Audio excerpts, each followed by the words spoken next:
On the 8th day, God looked down on his planned paradise and said, I need a caretaker. So God made a farmer. Howdy folks, I'm Darren and welcome to 8th Day Chronicles. Glad to have you with us today here on our channel.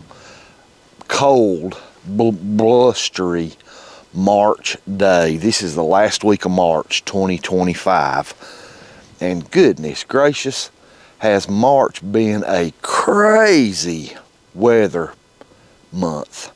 We've went from 70s and 72 degrees here on our farm, here at Cross Timbers Farm, to snow showers. Like the one day it's 70 degrees and the next night we got some snow showers. It's just been crazy weather, just like a roller coaster, up and down, up and down. We'll go through some days of nice warm weather and you'll think, yes, spring has finally sprung. And the next night it snows. It is what it is. We're going to make the best of it. This is the day the Lord hath made. Let us rejoice and be glad in it. We're going to smile and enjoy our day regardless of what the weather is. We're still working on our storm cleanup in our forested area here on our farm. It devastated our wooded, timbered area. And man, is it slow go. We got so many trees down that cleanup it's going to take a long time. We've been sawing, bucking logs and sawing logs, splitting firewood. Not every day. We've enjoyed some of the pretty days and went fishing and things like that. All work and no play makes Jack a dull boy. So we've been out doing some fun things occasionally, but we've also maybe one day a week or 2 days, 3 days, whatever the weather dictates, we've been coming and doing some work here, clean up on our forested area. And we haven't done an update on our forested area here in a while, but we're still at it. This is going to be a multi-year process. After getting involved in it through the winter and seeing how far a week's worth of work went in the cleanup, we got a couple years worth with an army of one, usually, doing this. And it's just me and my steel chainsaws and my Go Devils and Fisker's X27 splitting axe and piling brush and all that stuff. One thing our plan here is, we have this main area right here around where our spring is, where our water sources are. We have it and our campsites right here too. We almost have this general area for the most part cleaned up. We're working to get this area cleaned up so we can access this water and all that. And we have had some water issues with the spring. We have a pump, a electric submersible pump in that reservoir. And during the storm, somewhere between the service panel and the pump, and it's about a 300, 400 yard stretch, that we have UF wire, underground feeder wire, ran from the service panel all the way down here, buried about 2 foot deep. And it's been that way for years and years and years. Somewhere along that line, we have a break in the voltage. Our pump is no longer working. We have 240 coming out on the wire, coming out of the service panel down, and somewhere between where it's buried there and where it comes out of the ground at the submersible pump, we've lost 120 volts. One leg of that UF feeder wire somewhere in this distance is compromised and broken. So we've had to turn the breaker off and we're not using that water. We got to get this power line fixed. We're going to try to get a detector to figure out where the break is, and we're going to dig it up and splice it, replace it, whatever we have to do in that section. but that's coming up. So we're trying to get all this area cleaned up so we can do some work in here, access the water, access our campsite, things of that nature. Then we're going to move to getting the rest of these trees out of our pasture and off our fences in one section so we can reestablish our perimeter fences. And we're not far from that. We're in the final stages of getting this area right here cleaned up. We still got some more wood to split. And speaking of splitting wood, we have hauled numerous big loads of firewood out of this area to some folks that needed it, and we were really glad to do that for them. And on another note, I have had plenty of time splitting wood with this new tool right here, Fiskars X27. Done some videos featuring this tool. It's a splitting axe. Several videos months back, and I'm now here to report that months later, months of using this thing, this is a fantastic tool. It has become my go-to for splitting firewood. Now, that being said, the yellow handle right there, that's a 6-pound splitting maul, or go devils I refer to it as. That joker's still king of the wood pile. When you get into a really knotty, gnarly, hard to split by hand piece of firewood, that right there is king of the wood pile. However, when you're splitting the average piece of firewood, oak, red oak, white oak, poplar, whatever it is, this joker right here is fantastic. Love it, love it, love it. It's what's in my hand 90% of the time now, splitting firewood. I can't believe it took me this long to buy one of these things and figure out just what an excellent tool this is. Very, very happy with it. So, come along with us. It's a dreary 48-degree day. It's the last week of March. We had some rain last night, thank goodness. It's been super dry around here lately. We've had wildfires going in neighboring counties, things of that nature.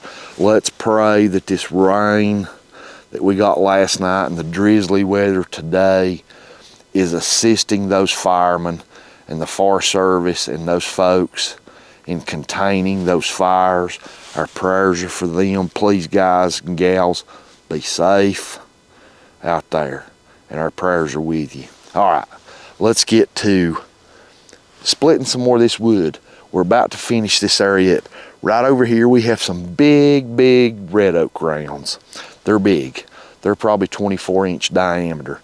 We need to get them split into firewood. We have some smaller blocks of wood right here. They're oak, red oak. Need to get those split up. Then this area will pretty well much about be done. And we can move on to our getting the downed timber out of our pasture and off our fences. Come along with me. Let's split some firewood.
Darren, why'd you just cut that round off that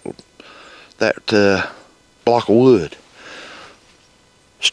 been taking some firewood to some disabled folks and elderly folks, and their fireplace or their wood stove will only accept a certain length wood, and I'm planning on taking this to them.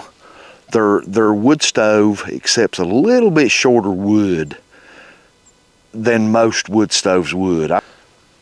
And this piece of wood was exactly an inch longer than what will comfortably go in their stove. So to make it easier on them, I just sawed an inch off with the MS-290 that's had some professional work done to it. This is a fantastic running saw. All right, we got a round cut off. We'll burn this round here at our campsite later in the summer to make sure they can comfortably put this wood in their wood stove without having to strain. And you want to make stuff as easy as possible for elderly folks. And so we're cutting this wood, even if we have to cut an inch off of every block. I don't care to do that for them. If it makes it easier for them to get their wood in the wood stove than what most standard wood stoves would use, like 16 to 18 inches, if they need their wood 15 inches max, I'm happy to do that. All right, we got this in cut. Let's split it.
Sun has came out a couple hours ago. The sun finally came out and it's warmed up some. It's still cool, but warmed up. It's turned out to be a nice day this evening.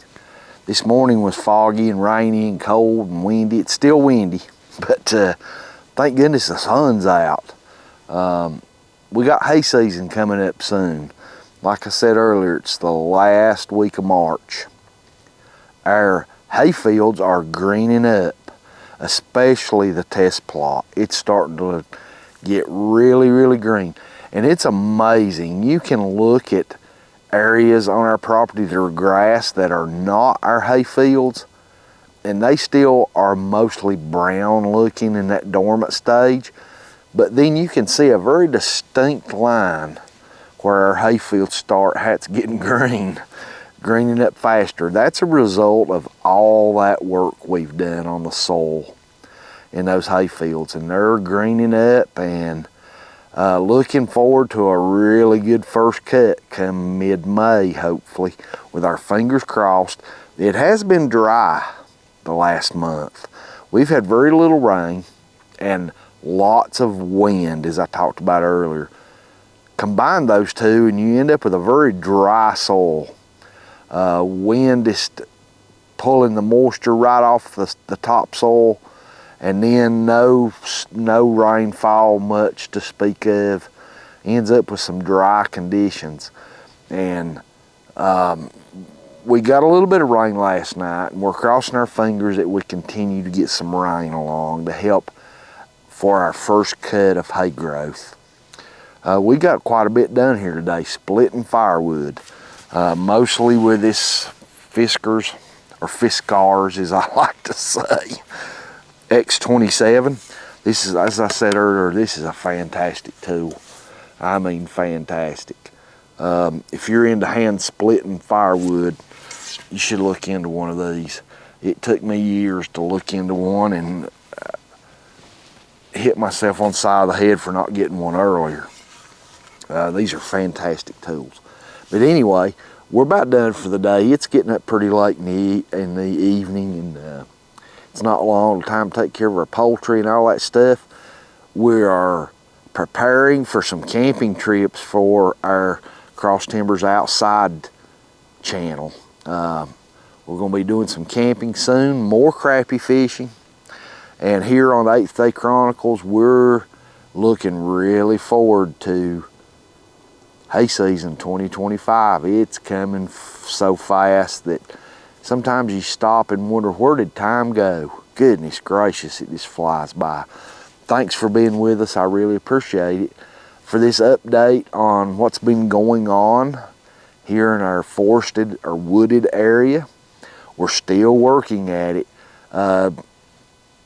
Maybe 1 day a week, 2 days a week, whatever we have time for. However, with spring here, it's officially now spring, and with warm weather coming on, hay season coming on, and with our outdoor activities we like to do, camping, fishing, things of that nature, our time here during the warmer months in this wooded area, working in all this down timber, is going to be limited. We'll work a few days along on cooler days, but we will pick back up here in earnest late next fall, this coming fall, and through the winter. This is a fall-winter project for me, and this is not the end of working down here, but it's getting close because of the time of year and our other farm activities. Our hay farm is top priority as far as the farm goes, and it's about that time. We got it's like I said, the last week of March. We got April, the month of April, and maybe about 2 weeks into May, and that's when we're planning our first cut according to the weather. You can plan with the best of plans for hay cutting, and it can just go out the window with a change in the jet stream or change in the weather. It's all weather dependent. That being said, we're looking for mid-May, maybe the second week of May for our first cut, but that's all up in the air. Thanks for being with us. I really appreciate it, and I pray God blesses you and your family, and I pray y'all have a fantastic day.